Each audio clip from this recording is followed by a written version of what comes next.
ስቆሽሽ ሚያጠራኝ ጎድሏል ብሎ ማይተው እዝነቱን ከማደል ዳይማ ይሰስተው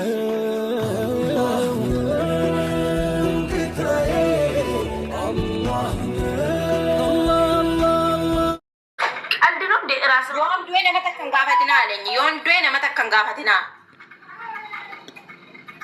maltae Israel ndesin bitu itunatti me marako qabare natti modide silkinatti cuccufi ani sababa kiyafa itti dawwaladde anjal qabasi me de wabrati itti dawwale wallahi qaati contact gochuni dise nanen etti naso imboa maldate mo benan itti fojet ittin cuf natti cufa tindawala natti cufa himboa 666 kede akajolit Mani rakkoni mani jedhe fajjeessuuf eessattu fajjeessa sila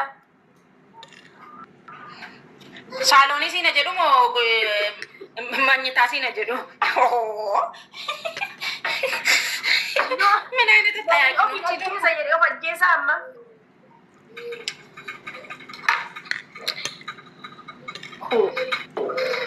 No wallahi eessa jira eessattu fajjeessuuf deemaa jiranni Aha ati Mubarakitti akkas qalladdaa obboleessa keeti ati mukeessa fajjeessuun qalbiidhaa simbiroo raasin magdalaallee deemin oone maal ta'e amma laayivii irratti fooloo gochisiisaan turrenni Hayyetti dawwalika wallahi itti dawwalaa rafudoo qallidaalechi innaatti qalliji maaliif asi miidiyaa irra baastan miidiyaa irratti jedhenni Okay ana amma gaaffii tokko si gaafadhu Ansi gaafadhu miidiyaa irratti Ansi gaafadhu na dhaggeeffadhu ani fatu kana booda ofina ajjeesaa yookiin immoo yoon du'e naman gaafatin yoo sin jedhe maal goota cuqqaalamtee teessaan ganduutti No cuqqaalameen ta'u maaliif of ajjeeste dhee miknaata isaa gaafadhaan Sana booda yoo isa akkana gaafatte yoo ati gaafatte na dhaggeeffadhu yoo ati gaafatte si deemsisu namni of ajjeesu namatti himu si galee takkaffaa lammaffaa namni of ajjeesu achumaan xaxxoof godha mubeeni yawwana waa aareeti mubeen gizee aaru waa hedduu dubbata mubeen aarsinaa dhiisi jedheen dadhabe kanaafuu inni ofitti of ajjeesuu atuun ta'in inni guyyaa takka sababaa oromootiin du'a kanaafuu ofin ajjeesa jedheef amma jaartii qabaa obbolaa qabaa mungkin jara keessaa namni giffiitii qabu yoo jiraate yoo mungkin naanii jarri nu yoo du'ani waa ta'u maaliif fiddee tiktok irra dhufte Inshallah da mallaga ima inni mallaga atu inni nu abbaan barbaadu yoo ifatan dhufani abbaan barbaadu eenyu du jedhe ay mubee sirkeen ansaa raasi killit gallina እውነት ነው ራሴን ላጠፋ ነው አልካት እንደ ሲፉል maalta maariffaa si haasofsiise laa maariffan naqannaa isaa wajjin gisee qoy okay mubee of ajjeesuuf jedhan dhugaa keeti moo dormifatte dees min ayinat wadat banna jirta gifta bay wallahi እንዳትሄጂ ፈልግሻለሁ ደመች አይ ወላሂ አልፈልግም ደማማል ሙቤት አልፈልግም ደም ሙቤት እንቀለድኒ አልዲከ ማሲንጄ አቲ ኤላ እንደስ እንደገስሱ ደገፈድ ማሲንጄ ሐዋሳፍ ደበርሲ ሐዋስኒ ያረቀ ሙቤ ዋ ሁንደነ ኦኪ ሸሪት ጎዳ yogidu mata ndagessa yona gata isini aduf ayet itti dawalati fida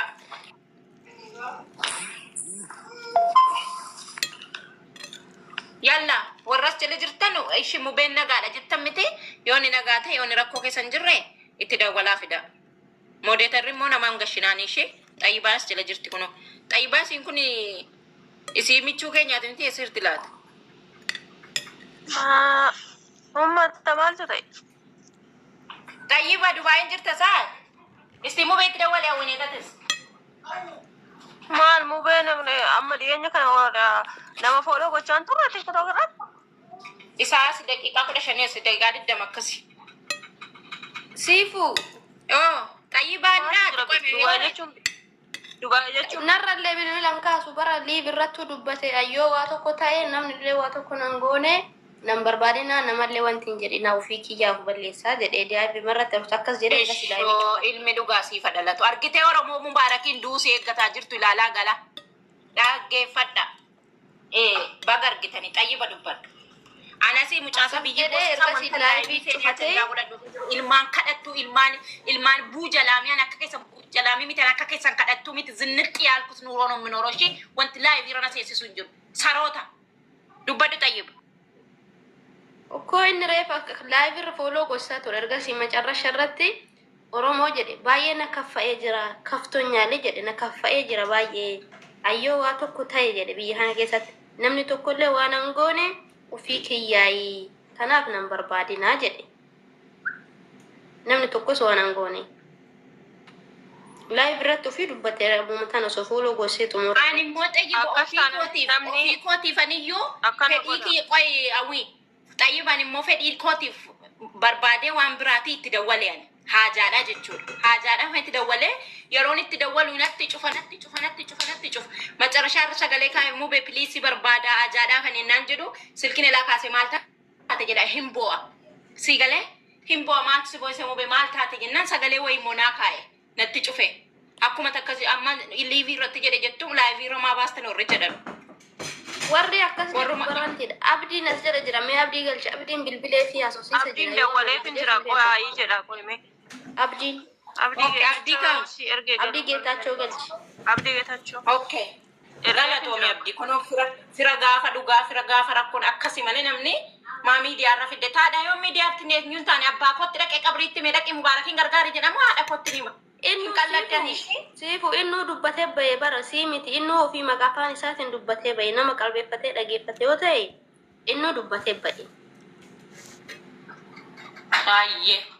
Ati waan dhageeffatee osoo hin ta'in. Waa biraa dhaggeeffatu kan inni gosa kamar rabsee ganda kamar rabsee eenyuuf birrii guuree kana dhaggeeffatu malee waan akkasiin dhaggeeffatan jira. Baga nagaan dhuftee abdii dubbadha.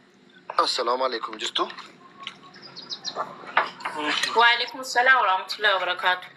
Ani Facebook irratti waa qalladee postotee naani Oromoo sinin jaalladhan maal sii goonuree jedhe komentii godhe fi ture yammaani cumaani stiikerii boo'ichaa inaa kaa'ee sana booda laayivii kee namni ishee irratti godhee mucaan Aziizaan tokko sinaa barreessitee laal dhaggeeffataan ture naan bilbilee fi yeroo afurumamee kanatti cufee shanaffaa irraa kaasee sirriin jiru mubeen waan ta'e rakkateera waa miidhameera waan ta'e kaftootaan haqqii dubbachuu fi waan aniif inni qofti beeknu jira misteeri danuuni wallaahi jechuun mubeen ana baay'ee gaddisa dhiifama guddaa naa godhaati namni ala miidiyaa kanarra bahee kolfee taphatee ashaqee ijoollee durbaa kana afaan ol galchee moodii qabate taphatu namni gammadaa wayii isinitti fakkaata namni immoo kanuma fa'i namatti hinaafa. Mubeen bicuu waa miidhama qaba garuu nagaadha itti siqnee waan rakkate gaafachuu asoosiisuun barbaachisaadha namni hunduu galata isaa himuutu hin taane hundinuu eebboo fudhateetumatti fiiga hundinuu nama arrabsaan malee waa'ee mubeen namni haasa'u hin jiru wallaahi badhiisaa meeme kanaaf namni itti siqtan ijoolleen Dubaay jirtanus itti siqaadha kaasofsiisanii ruumii keessa taa'aara qophaasa. Yaalaksan mbo ara mayyooleen itti dawwalu bakka dhiisii abdii kuwaa tokko haasa'uun barbaadu yoo ati koo qabrii keessaa kaatee dhuftee natti haasofte yoo haasa'uu barbaadan jiru naan jedhee bakka iccitii isaa asirratti miidiyaa irratti baasnee namni isa namas jibbu gammachiisuun barbaachisaa miti garuu ijoolleen itti siqxanu keessaan bilbilaa fi itti haasofsiisanii. Amma fi Anaanis akkasuma jedhe wallaahi natti muudide abdii. Ani mubee akkas ba'u argeen beeku. Mubeen takka isa akkasitti kaffame na wajjin haasa'u argeen beeku. Mee sabboonatti bilbila lakkoofsa sabboonaa yoo qabaattan muruumii inni jiru sabboonaan beekuu danda'a walitti dhiyaatu sabboonaadhaaf bilbilaame. Warra lakkoofsa sabboonaa qabdu. Sabboonaa fi ustaafaaf ni dawwalaa. Mubee qabanii miidiyaan nuuf fiduu qaban. Ijji keenya kun argeen mubee anuu nan fida mubee amma tun taane mubee nama dhufuu hin danda'u. Amala mubee sirriitti natu beekaan itti siqees waan baay'een beeka booda yeroo laayivii irraa baatu ati naa bilbili waatsaappiidhaan sittin himaa qallii miti qallii miti wallaahi billaahi qallii miti warra ajandaa jettan warra qalqabaa ajandaa miti wallaahi billaahi maqaa rabbii isinii kakadhaa waan hin beekuufaniyyuu dhufee seeneyyuu malee ani dawwaleef iyyuu malee waan biraa miti ni haa'u yeroo baatu naa bilbila siifuu naasuuf naa maal akka goonu akka bita kaasuuf siif noonillee. Eeshi si bilbila. Qoy kan deemna man falli maali jetta re'at. Falli Nisinaasa si waan barbaadne naasaa annan bilbilaa fi mobeelin naasisiisanii. Ishi bilbiltee nu deebitaare. An deebi'a kunoo maammeen kun isin beeka iddoon jiru. Ijoolleen beekan jiru yookiin ijoolleen itti ergaan ijoollee hiriyoonni koo jarri kaalidoo jiru yookiin kiyya jabalis jira waan ta'eef ijoollee hiriyoota koo itti erga. Ajamaniin jira waan ta'eef. Ruumii keessa qophaa isaa taa'abboo. Jara na mubeen nyaata iyyuu nyaatu yaa jamaa bara. Nyaatallee akka inni nyaanne beektu garuu. Wallaahi hin beeku. Namni qaamaan bira deemuu danda'u hin jiru siifu. Qaamaan bira dhaqu nama abdii jirtu nagaadha. abdii haasofsiisi maammee. Man mobile life irra ture amma life irra baay'atanii yoo nannaqa mana naquu mana nan beekani wajjin ture. Maammi amma deemi dhaqiiti. Maaltu Amma deemi dhaqiiti. Maan akka ta'e ilaali ati. rakkoon qabu rakkeela. Abdii maammee haasofsiisime. Inni qaba maammee bira deemi ani mobeetti nan naasaa qoy mobeedhaaf hin dawwala. Dawwale bara bilbila gizee lama irratti cufee life irratti salaalaan ture dhiisee hin baay'ee beekta. Bilbila immoo gizee lama irratti cufee laasuma maalaa bilbila isaatti kunoo waa mala. Nan seenaa seefuu deebi siifuu deebi. Ishi deebii natti mishii mubee maammee. Ijoolleen Dubaay nuuf birmadhaa mubee biraan bira nuuf deemaa. Anwaariin galchan. Warroonni alaa deemu. Anwaariin galchan. Ajandaadha jettan.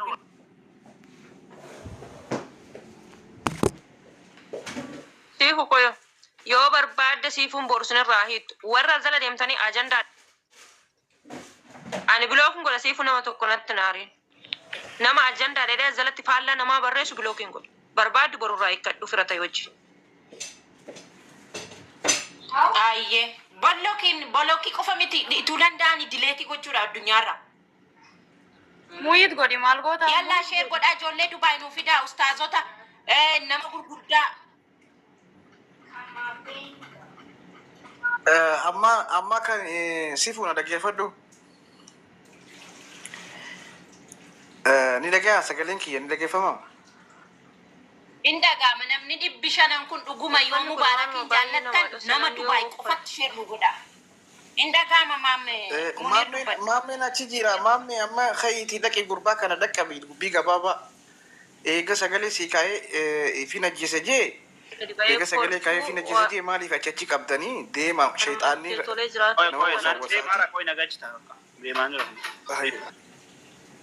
Isa bukkee gaheetii nutti haasa'e bannaati. Maa gadi buusta siifu. Isa bu'ee. Namnan buusaa jiru tokko hin jiru. Nan deebi asiin jedhe. Isatu bu'e. Siifa. Oo Tayyiba. Wanti hundinuyyuu mubee wanta akkatti isa kaffee waa hedduu jira. Wallahi anis waan hundumayyuu garuu mootu waan asirratti waan Inaasai kaatu erga naasa'uu dide waan sana naasai yoo beette naasa'in. Akkuma abdiitti citii godhi. wallahi naasa'u maal godhaa naasa'u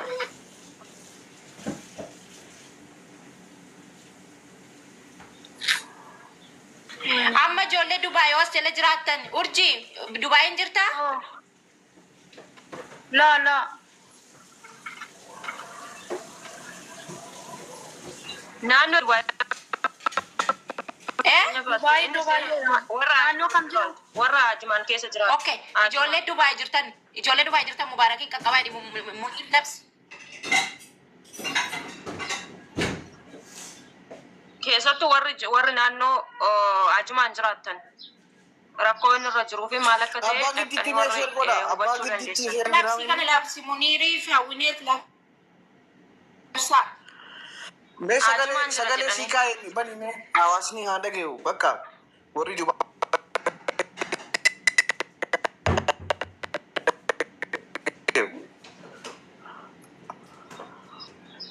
Waan lubbuu iccitii godhaniin kaayaniiti bani lubbuun isaa baraaramuu qaba. maammeen bira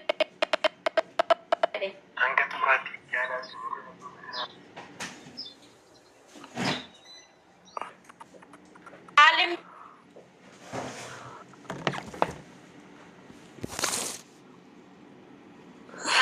Sagalee sii kaa'e egaa qabu akkasitti namni keenya akkasii barbaada.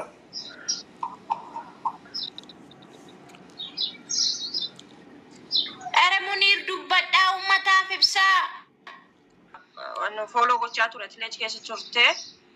Follow gochaa ture daqiiqaa muraasaan booda immoo yoon wayillee ta'ee nangaan nan barbaadina ofii kootii kan barbaade to waan barbaade fudhatu raawwachuu barbaade jedhee sagalee namaa lafa kaayee Facebook irratti illee waa barreessee jedhan.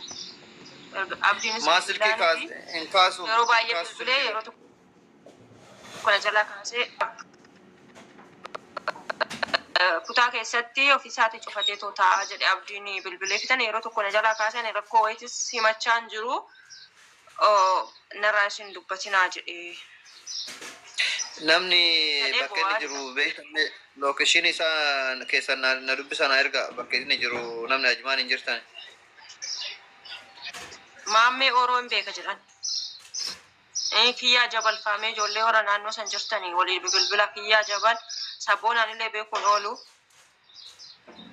Mee warri bakka Mubaarak jiru beektan lakkoofsa tokko barreessaa. Oi jedhan assalaamu alaikum. Wa alaikum salaam. Waalaikum salaam. Maaltu jedhan Mubaarak akkam ta'etti? Dhaggeeffadhu boo maaluma irra qaqqabatte jettan wanni mana banameef obboleeyyan kiyya isa baraaruu fiimi. Hima hima. Wai. Khabar dubbatina mana bantan dubbatina waay akkanni obboleessa kiyya. Maal Munir dubbii facaafneetti sagalee guddoodhaan gurbaa barbaanna malee as maal tatte? Akkana yoo jira bar. Okay na sitti hima akkaataa si gabaabsete sitti hima. Neoniin du'e anaati wanta if godhe malee nama tokko hin gaafatina jee hulaa fi cufee jira jaa. Duba kana maa mistirii godhan dhaqanii ulaallee cabsanii. Naasiraan olee hundaa jiraa miti biyyasan. Aha. Kana maan irraa achichi dadhoosan namni tokko dhaqanii hulaa cabsanillee isa lubbuu isaa baraaruudha malee maa dadhooisuu barbaachise. Hai. Sifaanati maal kuwa qabde yookaan nun burjaajeesin kaa? Hai. Kasitti maamaa jiru dubbii miti moo maalchi burjaajeessan aree waan dhageenye sitti himne. Maal dhageessan ragaa as kannaame? Ragaa wanta irratti dubbatee baran barbaadinaa jedhee Beenu obboleessa ko. Beenu. Si hubachiisuuf ganaa enerjii guuttachuun barbaachisummaan. Hawwitee maa nama buusta qoyati. Silaatti maa jirra ragaa gaffidaadha ragaa maal gaffinnaree Facebook irratti rabbi qofa sin jaaladhadhee poostii godhe ijoolleen immoo dhaqanitti bilbilaanii ulaa cufatee taa'aa jira yoo waa godhe nama tokkoon gaafatinaa jedhee dhan maal goonaree silaa inni fidaa ragaa duba ol deebisi sabboonaa ol deebisi sabboonaa ol deebisi. Hattuun jecha harabar. No dhiisi rakkoon qabu ol deebisi. Maal jedhan? Ol deebisi. Ol deebisi. Sabboonaan nama sagalee ta'uuf saahiba isaati obboleessa isaati. Ijoo maal taatan maaltu jira? Nama argattanii? Ol deebisi. Miira keessaa amma waa'ee. Maal si jalaa kan? Dhiisi bakka.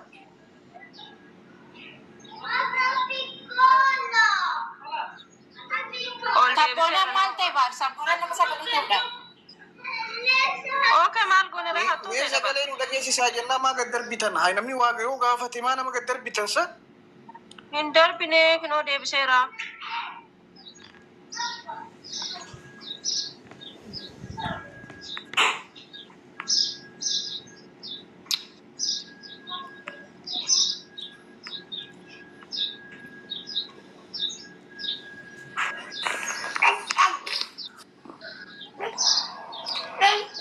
Abu Murad. Oi dawalaa jira si. Warri Dubaay Mubaarak waa taanaan guutuu keessatti gaafatamu. Ni galee. Amma callistan miti. Guutuun keessan warri Mubaarakin jala ooltanii bultanis warri duraan nyaachistanis warri tumtanis warri jaallattanis warri dhungattanis tokkoon keessan itti gaafatamummaa qabdu jechuudha. Mubaarak waa taanaan. Quba qabaadha.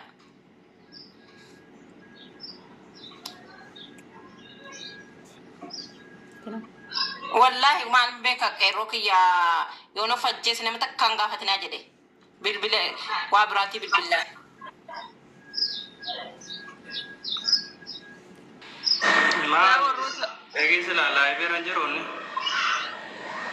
Isa dhaggeeffadha abbaa kooti du'aa naa godhaa sumaan isinitti nima seenaa abbaa kiyya. dhaggeeffadhu. Abbaan kiyya sekoondii maqriiba salaatee daqiiqaa shanituu hin gahin du'e sii galee akkasuma jechuudha namni sekoondii takka keessa ilmi namaa kun sekoondii 10 keessa gosa 392 yaada sekoondii 10 keessa sii galee Mubaarak garuu daqiiqaa 30 dura jecha kana kaa'inaan jedha